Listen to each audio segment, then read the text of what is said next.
You've just spent 6 months rebuilding your life. 6 months of therapy, of crying into pillows, of forcing yourself to eat when your stomach was in knots. 6 months of blocking their number, deleting photos, avoiding places you used to go together. You've finally started to feel like you might actually be okay. 3 in the morning, your phone lights up.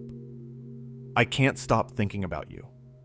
Your hands are shaking before you even realize you've picked up the phone. Your heart is pounding so hard, you can feel it in your throat. Every rational part of your brain is screaming to delete it, block the number, go back to sleep.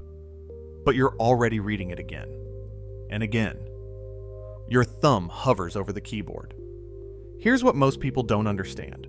That message isn't random. The timing isn't coincidence. And your reaction, the racing heart, the flood of emotions, the overwhelming urge to respond, that's not weakness. That's neuroscience. Because here's the truth that's going to change how you see everything. Narcissists don't come back because they miss you. They come back because you're an addiction. And your brain? Your brain has been rewired to be addicted to them right back. Tonight, we're going to uncover something that most therapists won't tell you. Something that sounds almost impossible. The narcissist in your life may have more control over your nervous system than you do. We're going to explore why they always, and I mean always, come back. Why it feels impossible to resist. And why understanding the science behind this pattern might be the only thing that sets you free. But first, we need to talk about what's really happening in your brain when someone you love is also someone who destroys you.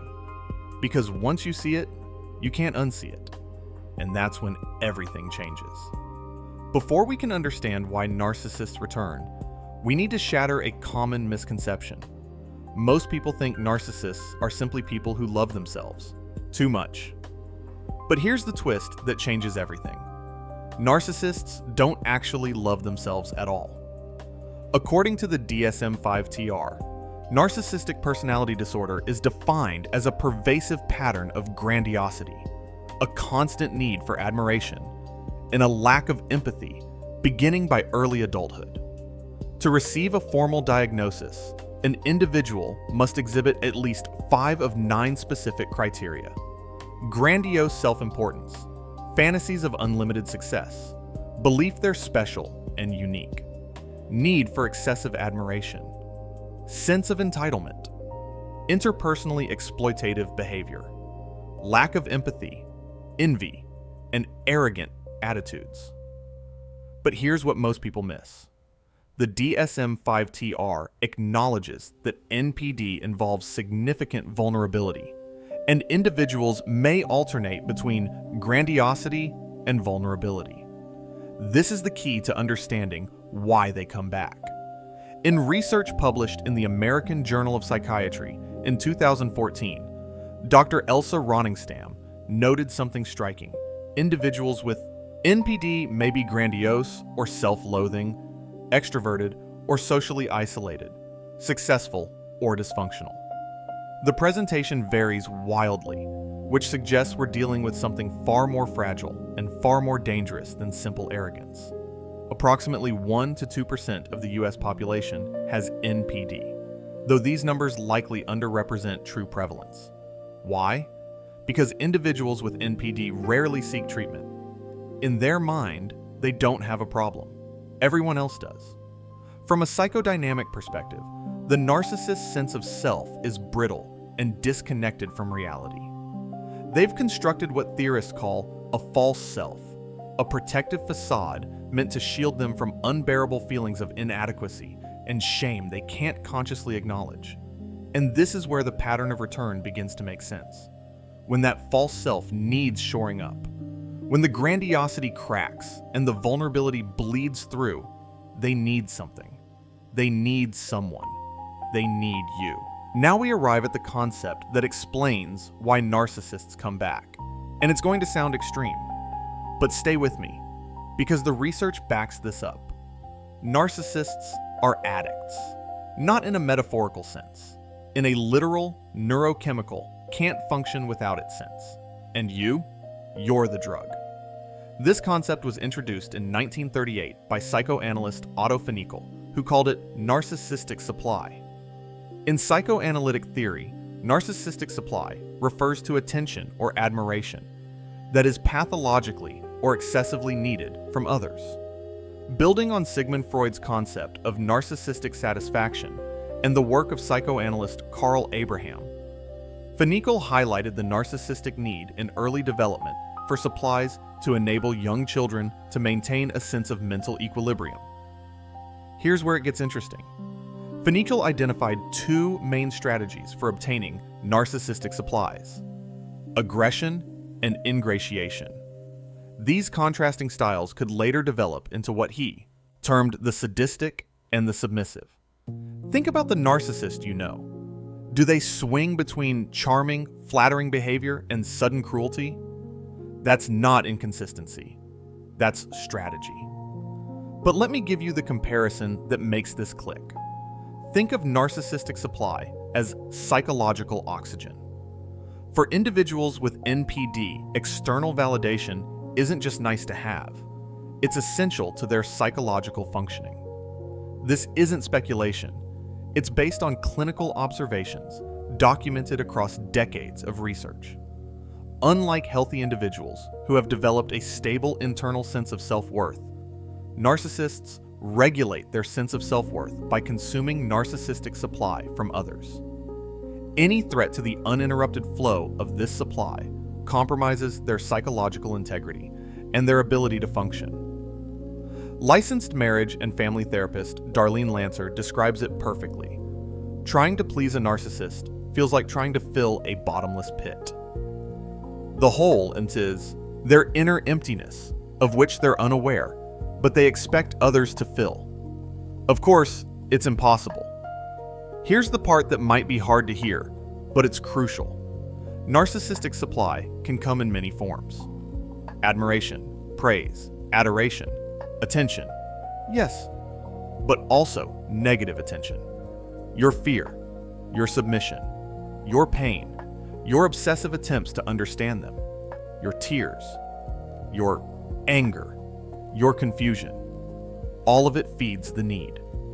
What matters isn't the quality of the attention, but that it serves to bolster their fragile self-esteem and maintain their grandiose self-image.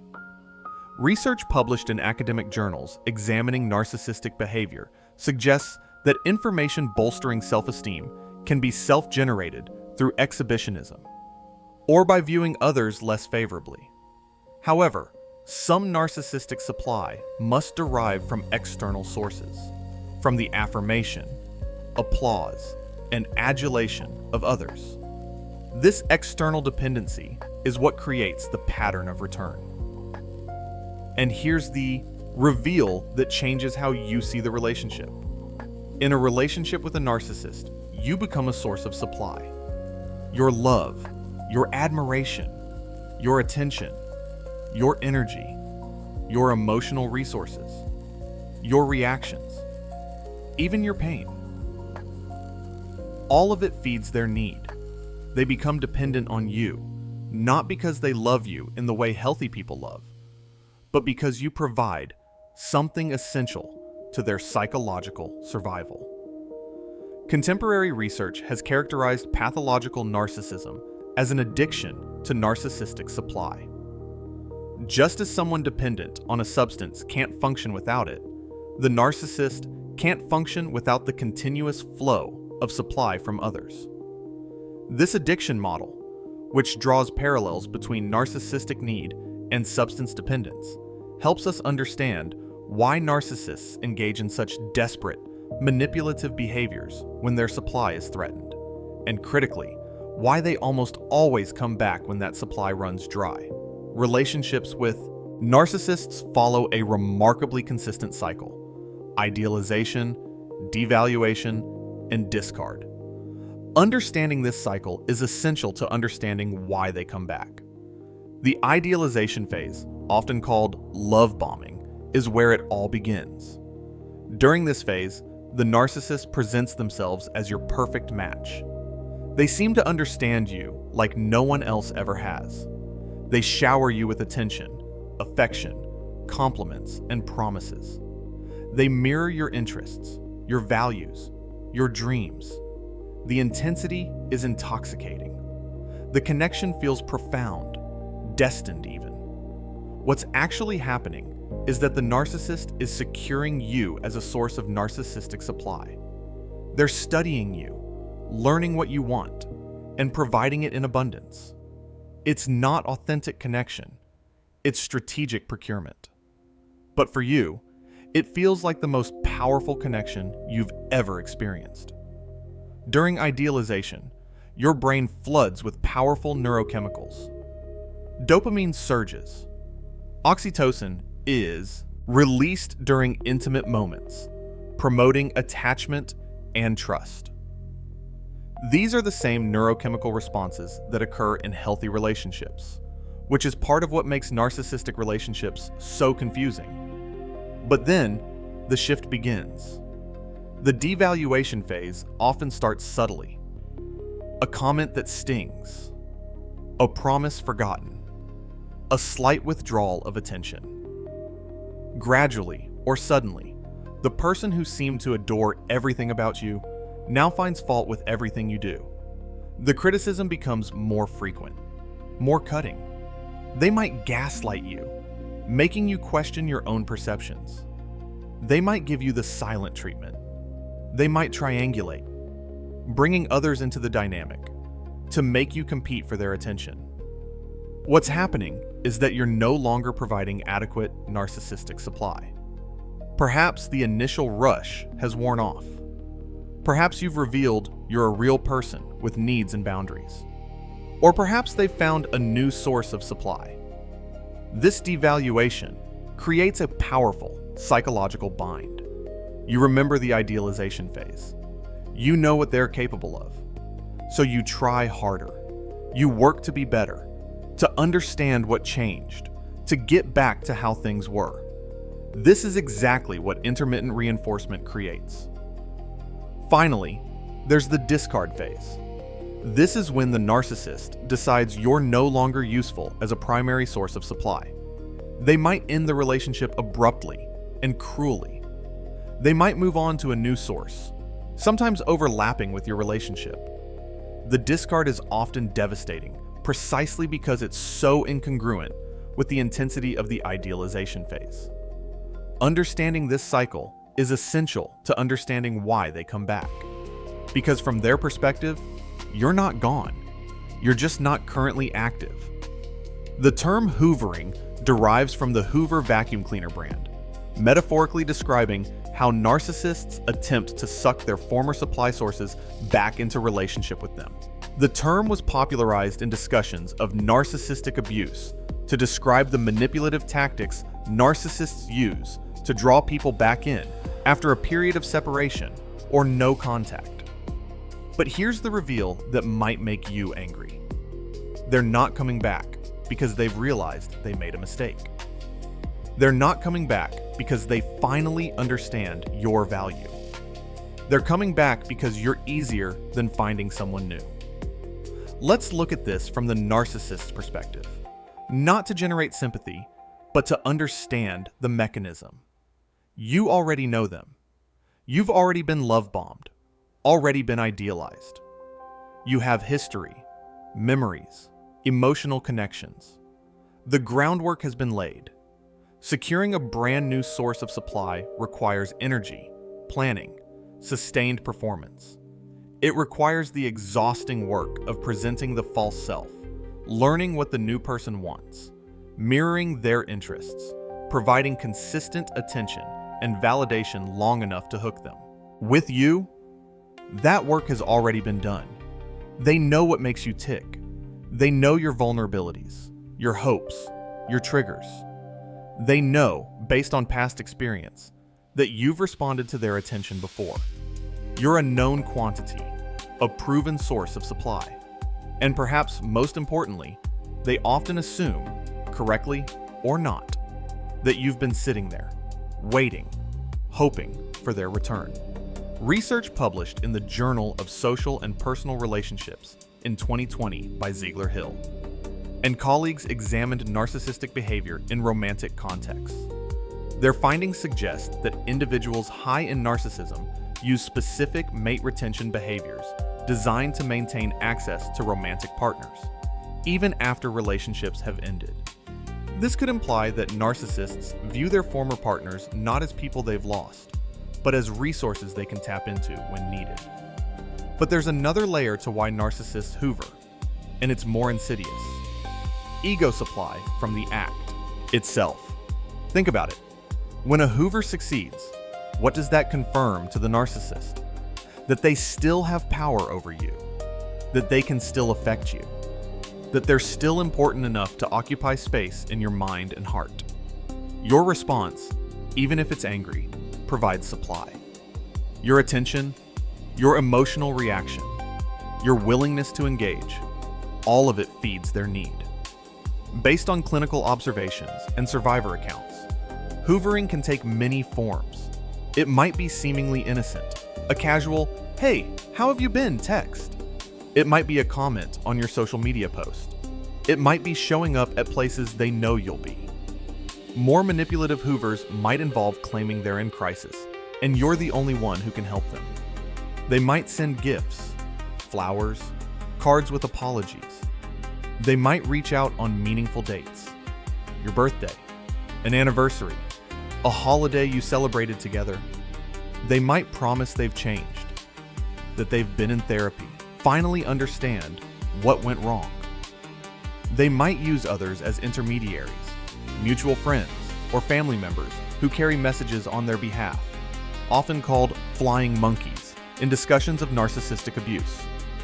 The psychology behind these tactics appears to be sophisticated. Each hoover attempt seems designed to trigger specific emotional responses. The casual message triggers curiosity and hope that maybe things could be different. The crisis hoover triggers your empathy and sense of being needed. The apology hoover triggers your desire for acknowledgement and validation of the pain you experienced. The gift hoover triggers reciprocity. Now you feel like you owe them a response. Here's the uncomfortable truth that research and clinical experience consistently demonstrate. Not all narcissists hoover in the same way or at the same frequency. Some hoover frequently, unable to tolerate the loss of any supply source. Others are more strategic, spacing out their attempts. And some don't hoover at all if they've secured sufficient new supply and perceive the old source as too much trouble. But the majority do hoover, and based on what clinicians observe, they do it precisely because it works often enough to be worth the minimal effort required. Now we arrive at one of the most crucial concepts in understanding why hoovering works, why it's so difficult to resist the narcissist's return, and why the bond feels so powerful despite the pain it causes. And I need you to really hear this, because it's going to sound impossible. The pain isn't making the bond weaker. The pain is making it stronger. The groundbreaking research on trauma bonding comes from psychologists Donald Dutton and Susan Painter. In 1981, they first proposed traumatic bonding theory, describing it as the emotional attachment that develops from intermittent abuse.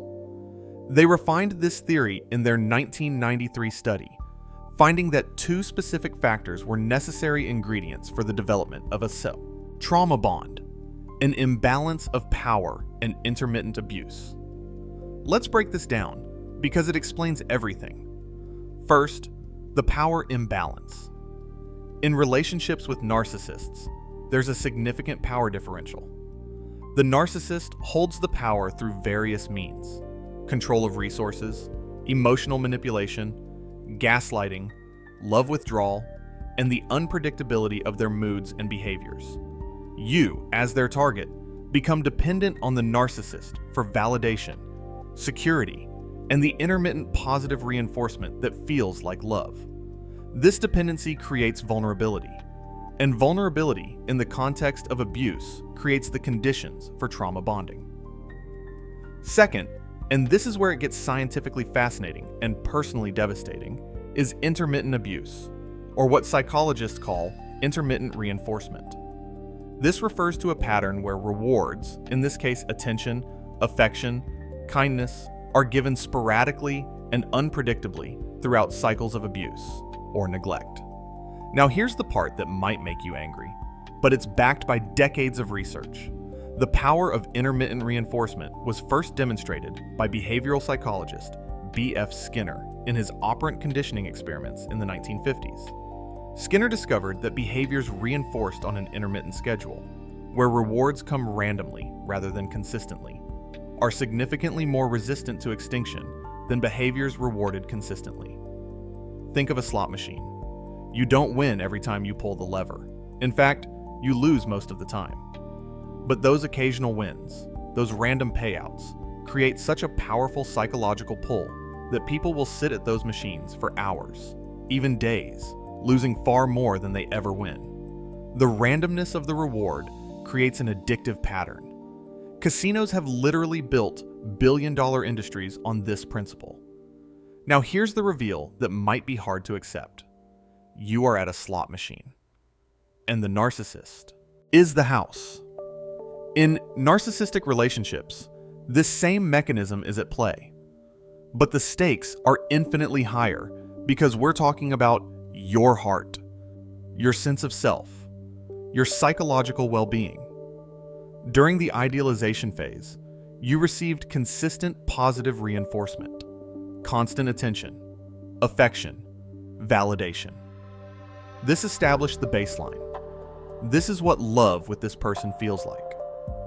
Then comes the devaluation phase with its criticism, withdrawal, cold treatment. But here's where the intermittent reinforcement becomes devastatingly powerful. Even during devaluation, there are occasional moments of kindness. A sweet text after days of silence. A thoughtful gesture after a terrible argument. A glimpse of the person they were during idealization. These moments of reprieve create hope. They create the belief that the good version of the person is the real one, just temporarily obscured. You think, see, they're still in there. I just need to be patient. Be better. Try harder. Your brain latches onto these positive moments with desperate intensity. When you're in a state of stress and fear from the devaluation, and suddenly receive kindness or attention, from the source of that stress, your brain releases a flood of dopamine, the same neurotransmitter involved in drug addiction. You feel relief, joy, hope. This neurochemical rush is profoundly reinforcing. It tells your brain, this is important, this is worth pursuing, this is what you need. Research published in the journal Neuropsychopharmacology has shown that intermittent reinforcement creates the strongest form of behavioral conditioning, stronger than consistent positive reinforcement or consistent negative treatment. In a relationship context, based on what we understand about learning and conditioning, this means that the random kindness after cruelty creates a more powerful bond than consistent kindness ever could. This seems paradoxical. How can a relationship characterized by pain create a stronger bond than a healthy relationship characterized by consistency and care? But the neuroscience is clear. The unpredictability, the intermittent hope, the occasional reward creates an addictive pattern that's extraordinarily difficult to break. When the narcissist hoovers after a period of discard or no contact, they're essentially pulling that slot machine lever for you one more time. That text, that call, that appearance. It's the intermittent reward after deprivation. And your brain, conditioned by months or years of this pattern, responds with a powerful neurochemical surge that can override your logical reasoning about why you should stay away. Dutton and Painter found in their research that even 10 months after a relationship ended, the trauma bond remained strong for many victims of abuse. The bond doesn't simply dissolve with time or distance. It requires conscious, sustained effort to break, understanding of the mechanism that created it, and often, professional support to heal from what has, in effect, become a neurochemical addiction to a person who harms you. Here's the truth that might be the hardest to hear. By the time the narcissist hoovers, your brain is no longer entirely your own. I don't mean this metaphorically. I mean neurologically. Your brain has been altered. The neural pathways have been changed. The neurochemical balance has been disrupted. And worst of all, you've developed what neuroscientist Dr. Rhonda Freeman calls addiction-like alterations in your brain's reward system. To fully understand why it feels almost impossible to resist when a narcissist returns, we need to examine what's happening in your brain at a neurobiological level. The trauma bond isn't just psychological, it's neurochemical. Your brain has literally been altered by the relationship pattern. Let's start with dopamine. Dopamine is often called the pleasure neurotransmitter, but that's an oversimplification. Dopamine is actually about motivation, desire, and wanting. Research has shown it's released when we anticipate reward, not just when we receive it. In fact, studies indicate that dopamine levels are higher during the anticipation of reward than during the reward itself.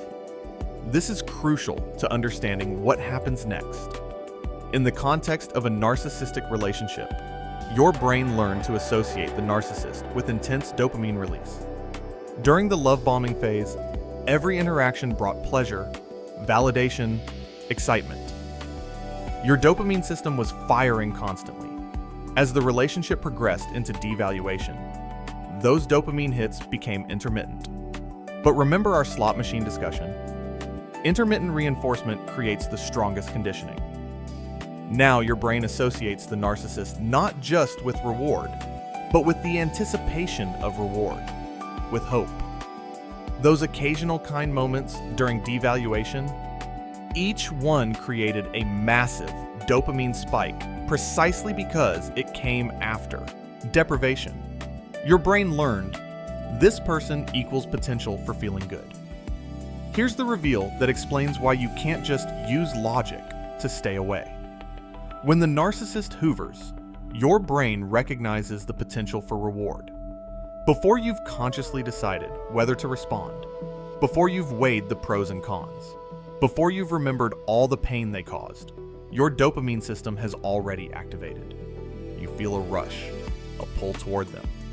This isn't weakness. This isn't you being stupid or not learning your lesson. This is neurochemistry. Your brain has been conditioned, trained through repeated experiences, to associate this person with the possibility of feeling good. And it's driving you toward that possibility at a level beneath conscious thought.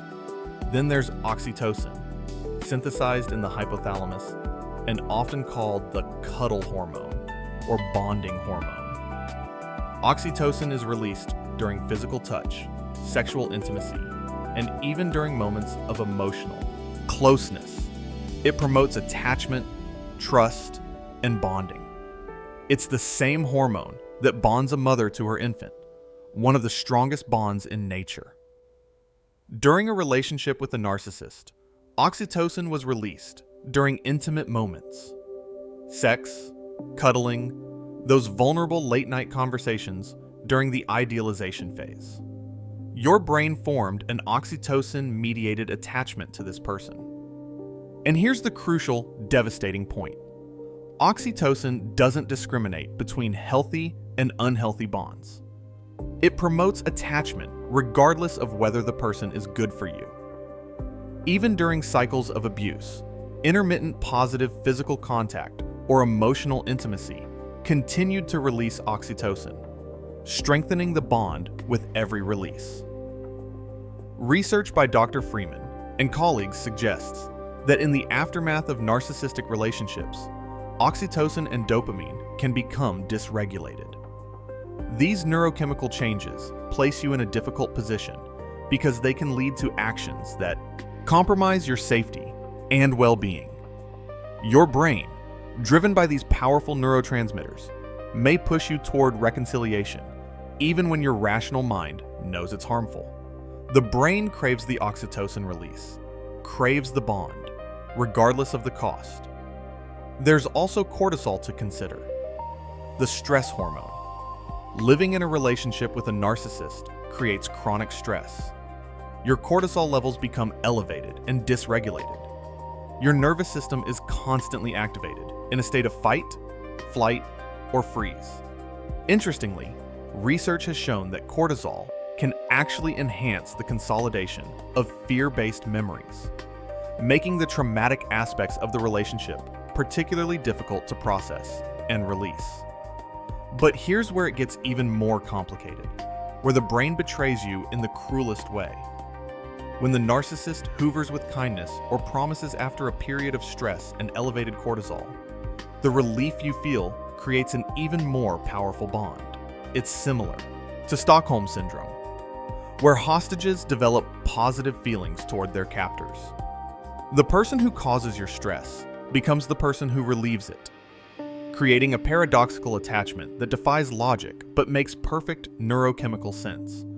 Studies using neuroimaging have shown that the brain regions involved in romantic attachment, particularly the nucleus accumbens, which is central to the brain's reward system, show similar activation patterns in toxic relationships as they do in addiction to substances like cocaine. The narcissist has literally become your drug. Your brain craves them, seeks them, struggles without them in the same way an addict's brain craves their substance of choice. When they hoover, it's as if someone in withdrawal suddenly has access to their drug again. The pull is visceral, overwhelming, difficult to consciously override. Additionally, endogenous opioids, your brain's natural painkillers, are involved. These are released during positive social interactions and can create feelings of euphoria and well-being. The intermittent positive moments with the narcissist triggered these opioids, creating another layer of neurochemical addiction. When they return and offer kindness, your brain anticipates that opioid release, that feeling of relief and euphoria. You're not just psychologically hoping they've changed. Your brain is chemically anticipating the reward it's been trained to expect. This is why people say things like, "I know they're bad for me, but I can't help how I feel." Or, "I know I shouldn't go back, but I miss them so much." It's not that you're weak-willed or foolish. It's that your brain has been fundamentally altered by the relationship. And those alterations don't just disappear the moment the relationship ends. The neural pathways remain. The neurochemical imbalances persist. The addiction continues, even in the absence of the person who created it. While neurochemistry explains much of why hoovers work, there's a powerful psychological mechanism at play as well, and it's waging a war inside your mind every single day.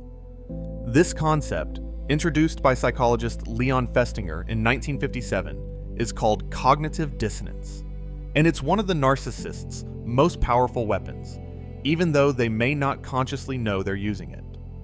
Cognitive dissonance refers to the mental discomfort experienced when holding two contradictory beliefs, ideas, or values simultaneously. And in a relationship with a narcissist, you develop profound cognitive dissonance that can feel like you're losing your mind. On one hand, you hold beliefs like these. This person loves me. They told me I was their soulmate. We had such a deep connection. No one has ever understood me like they do. What we had was real. The good times were the truth. These beliefs were formed during the idealization phase and are deeply entrenched in your psyche. They're supported by real experiences. Those wonderful early days, those moments of connection and intimacy that felt so genuine. You remember the way they looked at you, the things they said, the promises they made. Those memories are real. The neurochemical rush you felt was real. On the other hand, you have conflicting evidence. This person hurt me repeatedly. They lied to me. They manipulated me. They made me feel worthless. They discarded me without explanation or care. They're cruel. They lack empathy. What we had was a manipulation. These beliefs are also based on real experiences. The devaluation, the discard, the pain you endured. Both sets of beliefs are based on real experiences. Both are true in their own way. But they can't both be true about the same person simultaneously in the way your brain needs them to be. This creates what feels like a psychological emergency. Cognitive dissonance creates significant psychological distress. It's not just uncomfortable, it's agonizing. Your mind desperately seeks to resolve the contradiction. And here's the critical point that Festinger's research revealed. The oldest, most established belief is typically the most resistant to change. The beliefs formed during idealization came first. They were formed when you were most open, most vulnerable, most hopeful. They're deeply rooted, woven into your sense of self and your understanding of the relationship. The contradictory beliefs that this person is harmful, abusive, dangerous, came later and have to compete with that foundational belief.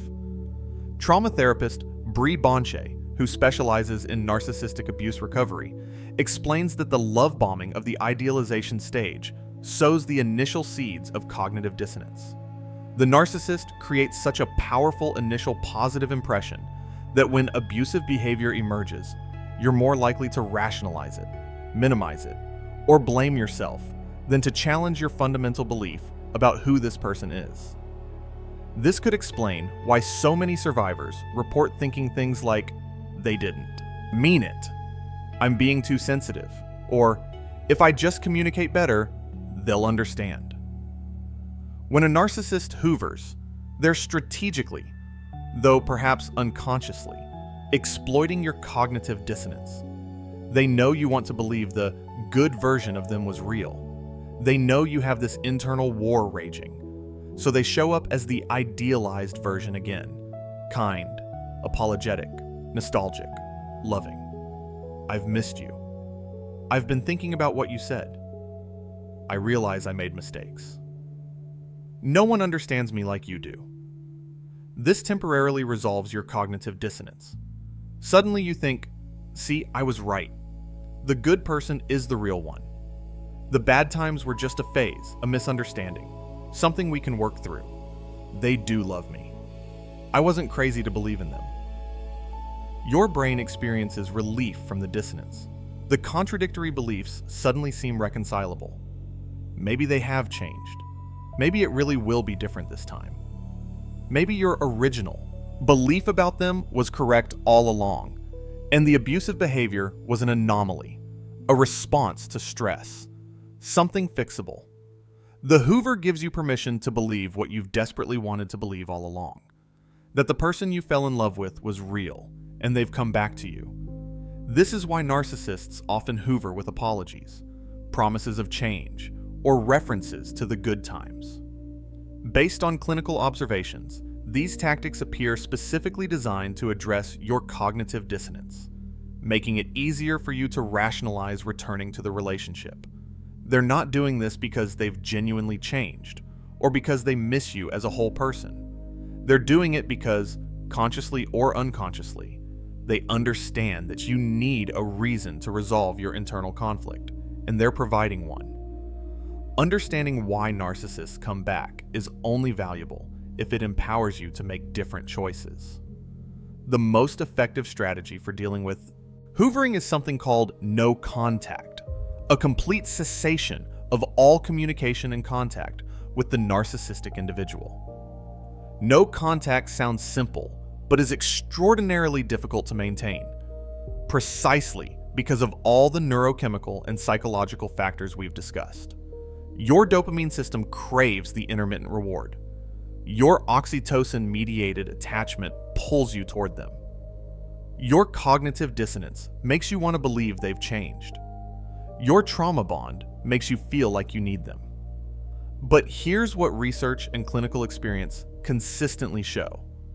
No contact is the most effective way to break trauma bonds and begin genuine healing. When you maintain contact with the narcissist, even minimal contact, you're preventing your neurochemical systems from readjusting. You're keeping the addiction active. Every text, every email, every social media interaction re-stimulates the neural pathways associated with the relationship. The withdrawal process from a narcissistic relationship is real and physiological. In the initial days and weeks of no contact, You may experience symptoms similar to drug withdrawal: intense cravings, obsessive thoughts about the person, physical symptoms like nausea or insomnia, mood swings, and profound loneliness. This isn't weakness. This is your brain adjusting to the absence of the neurochemical patterns it had become dependent on. Research has shown that it takes time for neurochemical systems to rebalance. Dopamine receptors need to resensitize. Oxytocin-mediated attachments need to fade. Cortisol levels need to normalize as your nervous system calms down. This process doesn't happen overnight. It can take months, sometimes longer. During this period, it's crucial to build new reward pathways in your brain.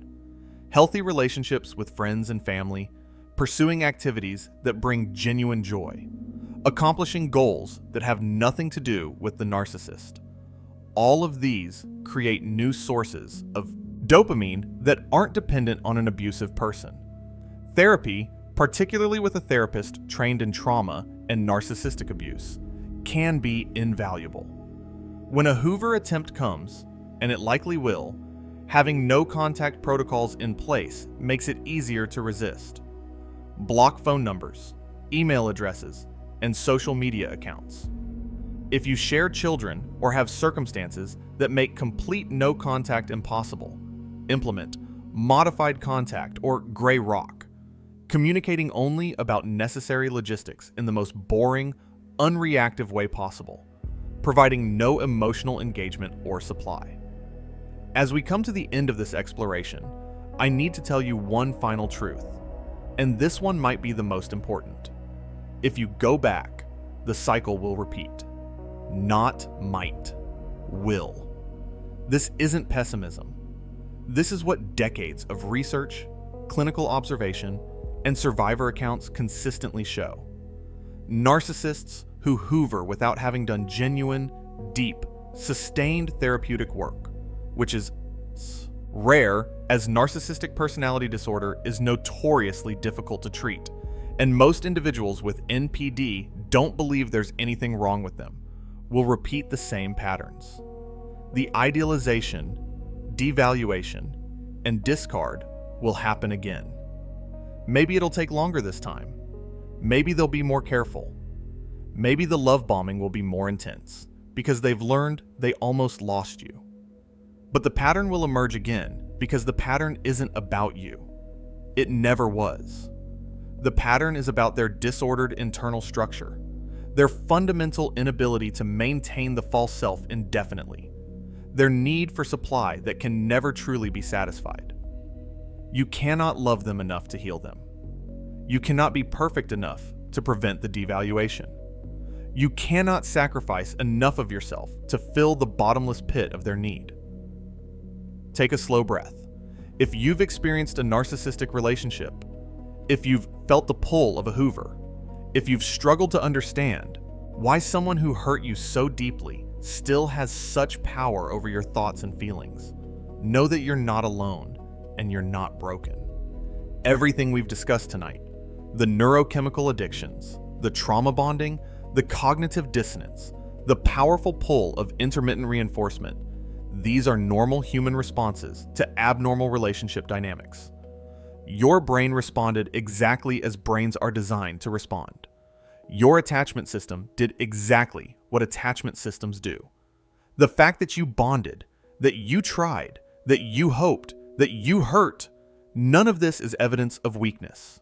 It's evidence of your capacity for connection, hope, and love. It's evidence of your humanity.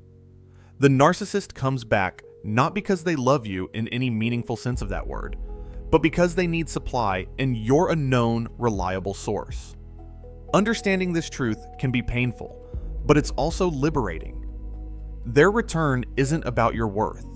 Their idealization wasn't about your genuine qualities. Their devaluation wasn't about your flaws. It was always about them, their needs, their emptiness, their disordered way of relating to the world and to people. You were cast in a role in their internal drama, but that role was never really about who you are. You are worthy of consistent love, of respect, of relationships where you don't have to walk on eggshells or wonder when the next devaluation will come. You're worthy of relationships where someone knows all of you, your strengths and your struggles, and chooses to stay not through a trauma bond or neurochemical addiction, but through genuine care and commitment. You're worthy of relationships where love doesn't hurt, where kindness is consistent, where you can trust that today's affection won't become tomorrow's contempt. Recovery is possible. The neurochemical bonds can be broken. The cognitive dissonance can be resolved in a way that acknowledges the full truth of what you experienced. The trauma can be processed and integrated. It takes time, often more time than you'd like. It takes support from therapists who understand narcissistic abuse, from friends who can provide healthy relationship modeling, from support groups where your experiences are validated rather than minimized. It takes sustained commitment to no contact or modified contact, even when every neurochemical pathway in your brain is screaming for you to reach out, to check their social media, to respond to that hoover. But countless people have walked this path before you, and countless people have emerged on the other side, not unchanged, but healed, wiser, stronger, more connected to their authentic selves, more aware of red flags, more capable of establishing and maintaining boundaries, more able to recognize genuine love when it appears. Your brain can heal. The neural pathways can be rewired. The oxytocin can bind to new, healthy relationships. The dopamine can find joy in sources that don't cause you pain. The cortisol can regulate as your nervous system learns to feel safe again. If this deep dive has resonated with you, if it's helped you understand your experiences in a new way, if it's given you language for something you've felt but couldn't explain, please take a moment to like this video and subscribe to the channel. These explorations take considerable research and time to create, and your support helps make more content like this possible. Share it with someone who might need to hear these words, who might be struggling to understand why they feel such a powerful pull towards someone who hurt them, who might be wondering if they're crazy for missing someone who is cruel to them. And remember, as you settle into sleep tonight, that understanding is the first step toward freedom. You've taken that step simply by being here, by listening, by learning. The path forward may not be easy. There will be days when the urge to break no contact feels overwhelming. There will be nights when you dream about them and wake up with that familiar ache. There will be moments when you see something that reminds you of the good times, and you'll question whether you're remembering it right, whether it really was as bad as you know it was. But the path is illuminated now by the light of knowledge, by the compassion you can offer yourself, by the truth that what happened wasn't your fault, and that healing, genuine healing, awaits you on the other side of this experience. You understand now why your brain responded the way it did. You understand now why the bond felt so powerful. You understand now why they come back. And understanding breaks the spell. When that next hoover comes, and it might, you'll recognize it for what it is. Not love, not change, not destiny, but a predictable pattern from someone seeking supply. And you, armed with knowledge, with support, with a clearer understanding of your own worth, will have the power to choose differently. Rest well. Tonight, tomorrow, you continue the journey toward freedom. You're already on your way.